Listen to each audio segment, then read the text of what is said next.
This should be fun. I have never been to Greenfield Village, but I know many of the buildings that are there, and I can't wait to see it. Let's go, my friends.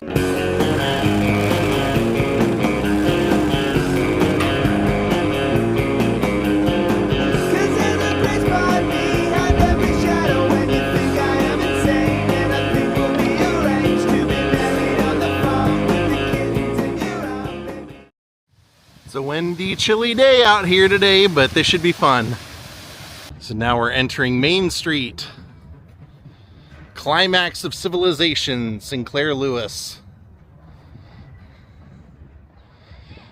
The Hearst Shed says, death was a much more prevalent part of people's lives in the 1800s than today, especially due to infectious diseases.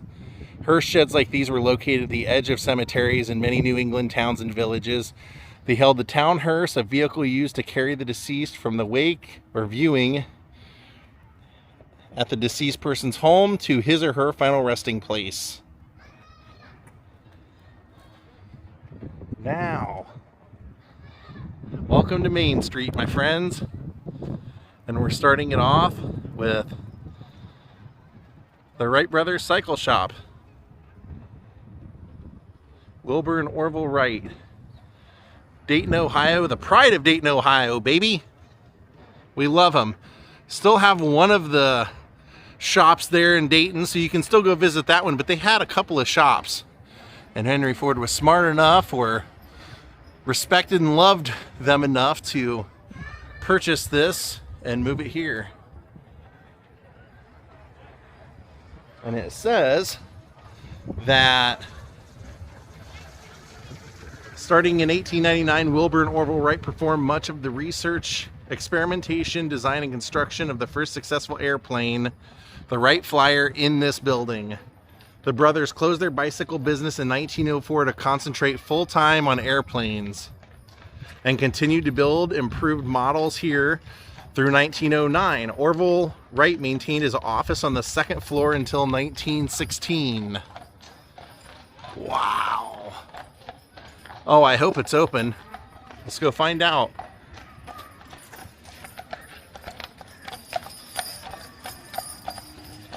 It sure is. It is open indeed. Mr. Wright, I'd like to purchase a flyer.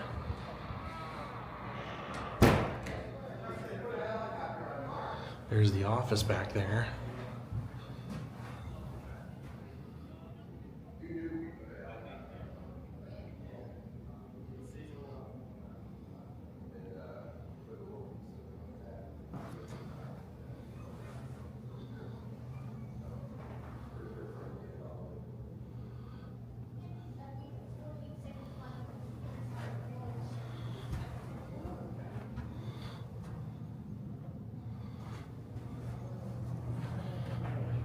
Oh,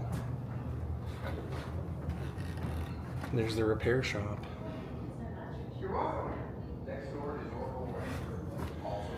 Then here's, they have some of the flyer stuff.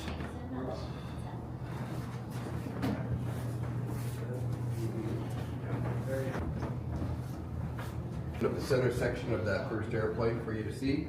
The drill press, the bandsaw, and the lathe back there are the actual equipment used to make the parts of that first airplane. Oh, wow. It is the actual building moved here from Dayton, Ohio. So think of it as a giant Lego house. Take it apart, put it back together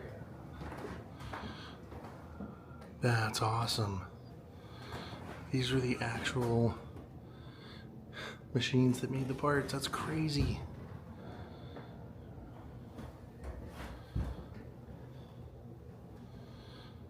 Then there's the repair shop in there. He was very involved in this. You're saying that's Orville's brazier to make bicycles, and that Orville helped them move the whole building. I'm sure glad I went inside, because the docent told me some really great information, including, he said, don't forget to go next door, because this is Orville's home, and it's also the home that Wilbur died in, but they said that it's actually the anniversary today of when all these buildings were moved here. How great is that? And the dedication was a year later, so there's the shop and here's the home, and there's some historical information on the front. It says Wilbur and Orville Wright lived in this home while they developed their first successful powered airplane. Family life in this home deeply shaped the Wright brothers' character, values, and ability to achieve their dream. Their mother, Susan, had encouraged her sons to work with tools and machines. Their father, Bishop Milton Wright, encouraged the boys and their younger sister to be intellectually curious. The Wright family loved to learn. They owned a broad range of books and enjoyed spirited discussions and debates. So this was the family home. They have another home that's still there, a big mansion that Orville lived in up on the hill.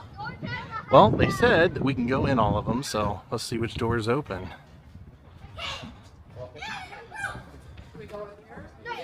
This is the boyhood home of Orville and Wilbur Wright, and I got some school kids coming in, so I'll get them in here also. Yeah. Is there any Wright Brothers here? Well, Never mind. since we got a large group, so I can make sure everybody hears what's going on. Is this where? Okay. Welcome to the Wright home, and today is a very special day because one of the Wright brothers is actually celebrating a birthday today. He would have been 158 years old had he lived. And his name is Wilbur. Yes. He was born in this day in No, that's not him. This is Wilbur here. Excuse me, can you get my glasses for me? Thank you very much. Yeah. Now this is one of the most famous pictures of the brothers. You have Wilbur and you have Orville, and this picture was actually taken in 1910 as you walk out the back steps there on the porch, but in Dayton, Ohio. Can we go upstairs? Unfortunately not. Is this him? So, but you were asking about the family. They were actually, how many Wright brothers were there? You got 5. Are you sure there's 5? There's the dining room. And then he said they would have taken that photo There were 5. right outside here. Yes. And how many sisters? So here's the shot that they would have been on that porch. I'll match it up for you. That was pure chaos, and that's something you always kind of encounter when you go to a major museum like this one, is they have a lot of field trips.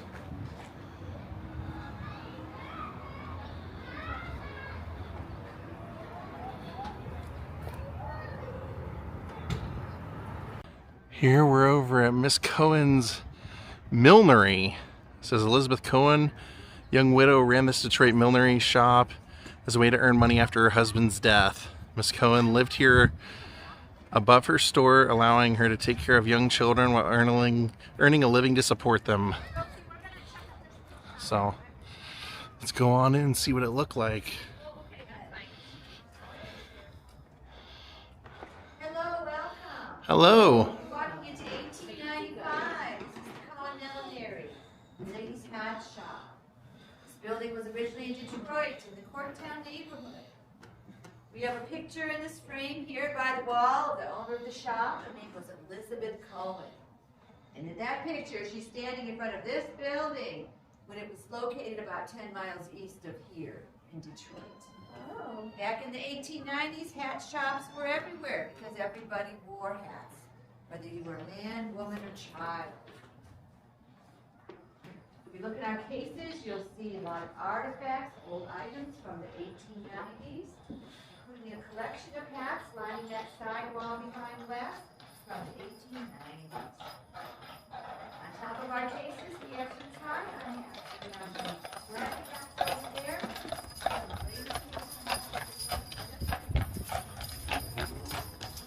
Now we're gonna go next door.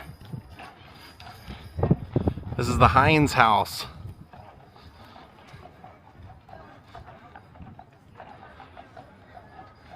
(1869), where it all began. It says right above the door, right up here.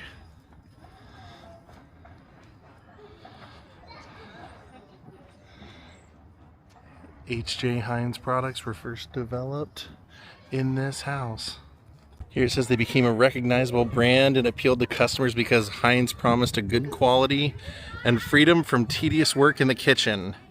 As a young man in the 1860s, H.A. Heinz spent much of his time in the basement of his family home making and bottling horseradish. He sold it to people in his hometown of Sharpsburg, Pennsylvania. Soon he was producing many other items such as celery sauce, pickles, and sauerkraut, and moved his operation to nearby Pittsburgh. It's crazy. Now it's probably more known for, like I said, ketchup than anything else. Now there's a little shop here right off to the side of the Wright Brothers home, and it was the Tiny Type studio. It said, Tiny Type photographs made on a thin sheet of iron painted black could be produced in a matter of minutes at a price most people could afford. Tiny Type democratized photography in the mid-19th century, giving more people than ever a chance to have a real likeness of themselves. Charles Tremere created authentic old-style tin types for visitors to Greenfield Village in this studio from 1929 to 1943, producing over 40,000, including portraits of Thomas Edison, Joe Louis, and Walt Disney. Oh wow, another really interesting building here I didn't know that was here, the Logan County Courthouse. Abraham Lincoln practiced law here in this very courthouse. Between 1840 and 1847, Lincoln tried cases here as a traveling lawyer. Our cousin Vinny, our cousin Abe, visiting once or twice a year. We worked mostly on cases revolving neighbors' disagreements over land, contracts, and debts. As Lincoln traveled, people got to know him because he always took time to talk to them. This helped him earn votes later when he went into politics. Deserves his reputation for honesty. He once walked out on a client who lied to him. Looks like the door is cracked open.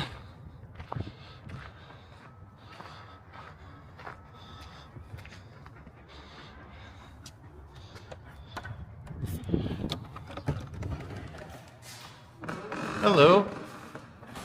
Welcome to Logan County Courthouse.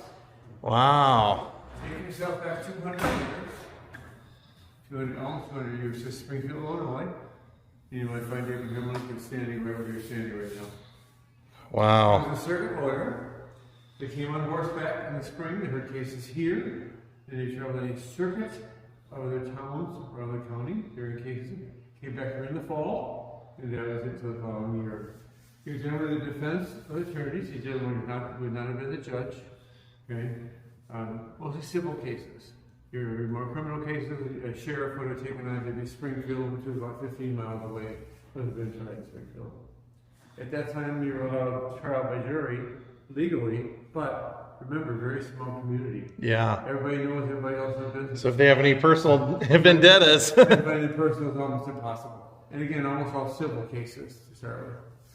Furniture is not original. We don't know what happened to the original because after the whole court moved to a neighboring town. Oh, wow. The building became empty.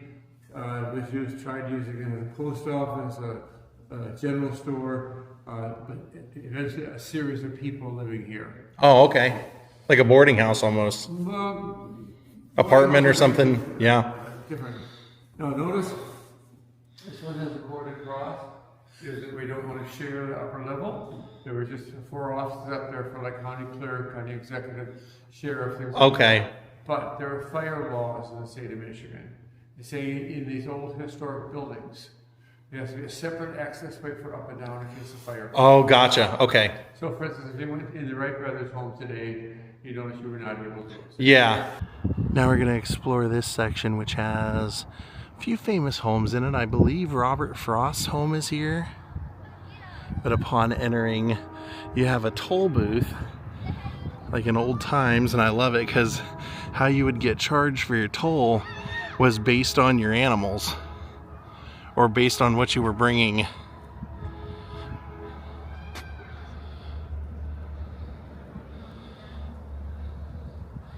So if you were bringing hogs or were on horseback or coaches or chariots, it was a different price. So we'll go through this covered bridge up here. The Ockley Covered Bridge. Wooden covering on this bridge protected the bridge's structure. Unlike the structure of the bridge, the covering was inexpensive and easy to replace.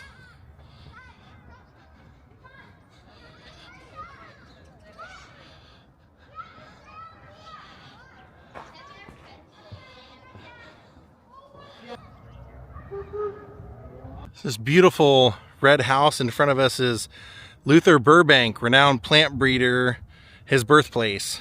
He grew up on this family farm in Lancaster, Massachusetts. His father Samuel and Uncle Aaron also operated a brickyard on their farm.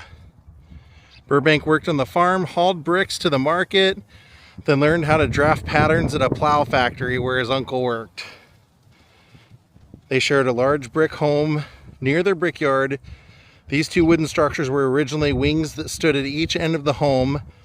Henry Ford moved these timber frame sections to Greenfield Village in 1936, believing that the famous plant breeder was born in one of them. So, it looks like it's one house, but as we saw, it's like two sections put together. I can definitely see it. Now this one's really cool to see. Takes me back to elementary school and junior high days. The Robert Frost home. Greek Revival style home. Appealed to Henry Ford and he had it moved to Greenfield Village in 1937. Among its many residents over time was the American poet Robert Frost. Frost lived in the home while teaching at the University of Michigan in the 1920s. The house currently exhibits a display of American decorative arts representing the first half of the 19th century. Robert Frost wrote many poems here, including Spring Pools. That's awesome. What I'm surprised they haven't moved here, and I see they're moving the Jackson house that Martin Luther King stayed in, that they wrote like a Time or Life magazine article about while he was staying there. They're moving that here, and that's going to open in 2026, I saw. But I'm surprised they haven't moved like Gladys Knight or Aretha Franklin's childhood home, which are both here in Detroit. Here's the Webster house, the home of Noah Webster. Had his comfortable home built in New Haven, Connecticut, where he enjoyed an active family life, wrote many of his publications, and completed his ultimate life's work, America's first dictionary. Noah and Rebecca Webster moved to New Haven in their later years to be near family and friends, as well as the library at nearby Yale College. While living in this house, Webster published his famous American Dictionary of the English Language in 1828. His dictionary aimed to capture distinctively American words and spellings for the first time. He would suggest that we spelled logic L-O-G-I-C instead of with a K, and those would become the norms. So let's go in the Webster house. Hello. Hi. Wow. Welcome on in. You recording? You getting a good tour? Yeah. Well, hi, welcome in. This is the Noah Webster house. So this is the man who created the first American dictionary. That's amazing. It is very, very fascinating. Of course, now we're not using dictionaries as much due to autocorrect, Google, and everything like that. Emoticons. Yeah, but he was the man who helped create all of that autocorrect. He pushed us into the world.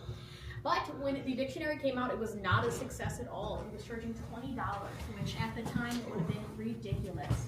So eventually, after he passed away, it was taken over by the Merriams, and they ended up republishing it, selling it for $6. Oh. And there we go. It worked out good. Of course, when he was alive, it wasn't as successful, but after he passed, his legacy stands on. Beautiful home. It absolutely is. It's truly gorgeous. Are we allowed upstairs? Oh, absolutely, yes. Let me know if you have any questions while you guys are up there. I love that so many of the houses on the tour are available, and they have someone that can help tell you about them. The dressing room.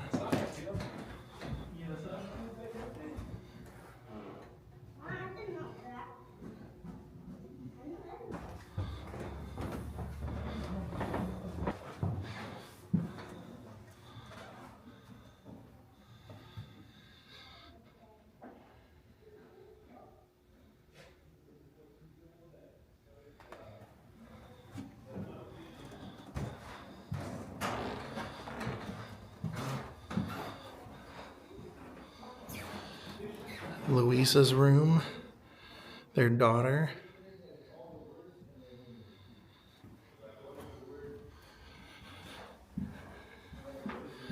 This was the guest room,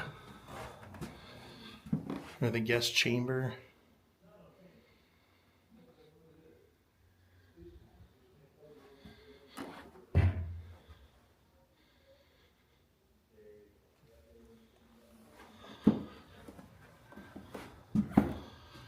Little sitting area up at the top. And then this was their study. And his library.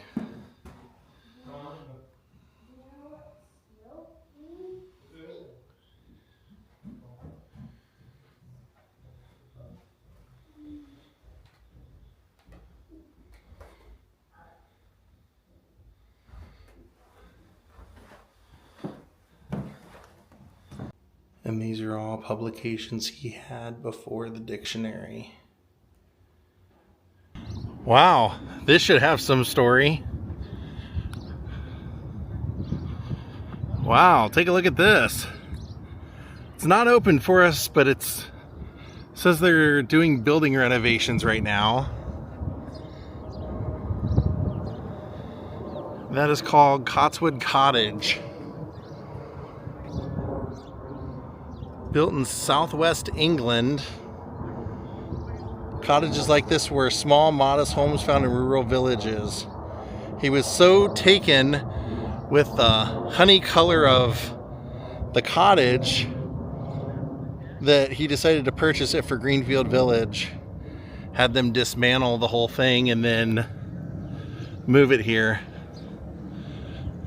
I can understand why. It caught my eye immediately.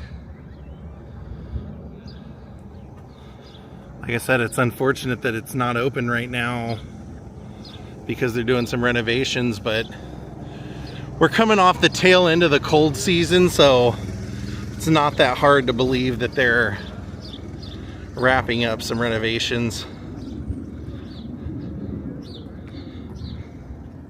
And then this is open, so we'll go in there. This is the blacksmith shop for the cottage.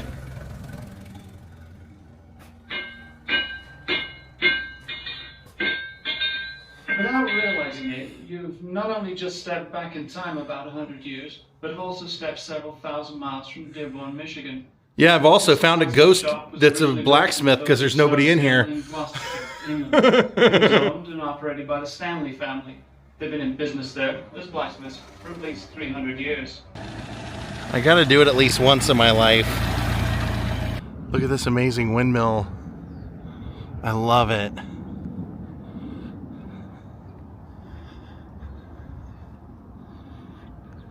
Oh wow, it's saying it's believed, this is the Ferris windmill, it's believed to be the oldest surviving windmill in the United States.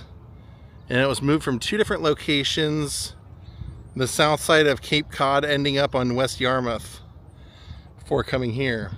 This is kind of interesting. This is a Georgia farm home from a family called the Maddocks, African-American family. Just showing what they would have lived through in the 1800s while raising a family in Georgia. See, you can tell by the roof it's got a different feel to it. Hello. Taking pictures? Yeah. Okay. Oops. Wow. From the 1930s the depiction is, so. Yeah. Insulate their home. Insulation, absolutely. You had to use what you could find. Yeah. No running water, no electricity. How many would have lived in this house? 4. The kids, Amos Jr. and Carrie, and then the mother and father, Amos and Grace Maddocks. Wow. We are very fortunate. Yes. And then this time was also during the Depression, so you know they owned their land. One of the few African Americans who did that, they still had their own farm, and because nobody was buying anything, nobody had money in the area. Yeah. You still had to go out and have a second job as well as take care of your farm, take care of your livestock, and things like that. Wow.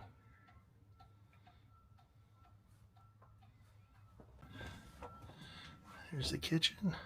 Yeah, here you can see on the side of the shelf, on the old shelf, and some of the canning things they did. In the other door, you can see the cast iron stove. So this little cabin was Charles Steinmetz's cabin. Regarded as the greatest electrical engineer of his day, built this cabin and a few other buildings to create Camp Mohawk, his distraction-free retreat. It says, standing little more than 4 feet tall, he overcame a painful spinal deformity to study mathematics and engineering at a German university. Later came to the U.S. and found work at GEC, General Electric Company. There and in his cabin, he came up with the ways to make alternating current practical and useful. Let's see.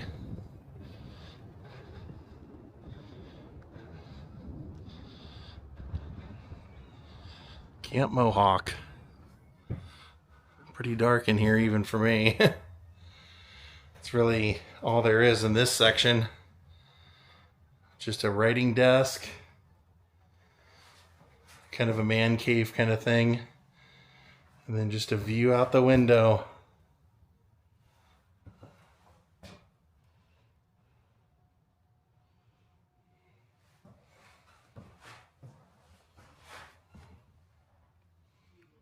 Alright my friends, I hope you enjoyed today's vlog. We are going to come back at you with another video from Greenfield Village tomorrow. Have a great night and goodbye.